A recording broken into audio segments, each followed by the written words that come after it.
The Volquest 2-minute drill is brought to you by Craven Wings.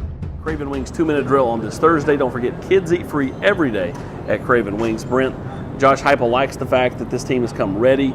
They've come locked in. They're ready to play a Pitt team that, we won't say try to avenge last year's loss, but at the same time, they're motivated by that loss. Yeah, I don't think there's any doubt. They know that they left a lot on the field a year ago, did not play their best football.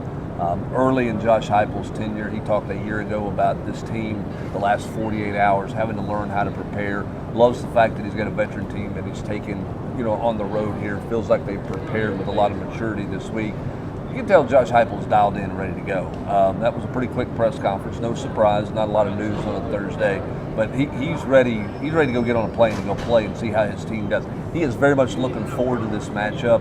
I think they feel like this is an opportunity to make a bit of a statement, and they know they've got a challenge ahead of them against a very physical Pitt team. Pat Narduzzi, Josh Heupel, they faced off several times in recent years. Hype quick to point out that what happened last year or 3 years ago has no bearing on what happens this week.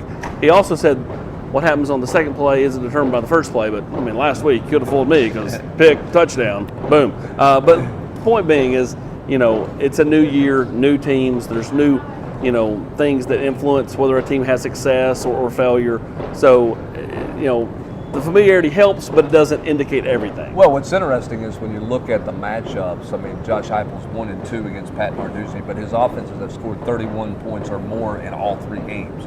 So it's not like Pitt's defense has shut them down. Josh Heupel's got a pretty good beat on what Pitt likes to do defensively. He gets tweaked a bit every year with personnel, but he knows the pressure packages. He knows the things that they like to do. He knows the pitfalls and things like that. Conversely, Pat Narduzzi knows what Josh Heupel would like to try to do. I won't say he's throttled it or stopped it, but they've found a way to score enough points to win the last couple.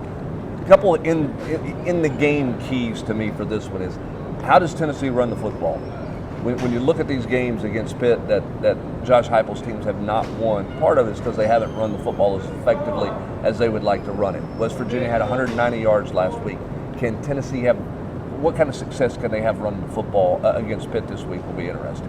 Yeah, and then Hendon Hooker also has had success. He's played a couple of games at Virginia Tech, now a couple at Tennessee, and completing his passes at a 68% clip against Pat Narduzzi's defense. Over 600 yards, 6 touchdowns. I think the biggest advantage for Hendon Hooker in that is, again, he knows kind of the third down exotic stuff. He can have a feel for kind of what they like to do. I think that's why Hendon Hooker jumped into the game last year and had some pretty immediate success. Now, they got him on a pick late on something he didn't see, but he's at least had a feel for it. That probably helps a little bit, but Austin, you know as well as I do, 3 plays into a game, it's all out the door. It's that moment, it's that game, and go play. And Josh Heupel and this team feel like they're ready to go do that.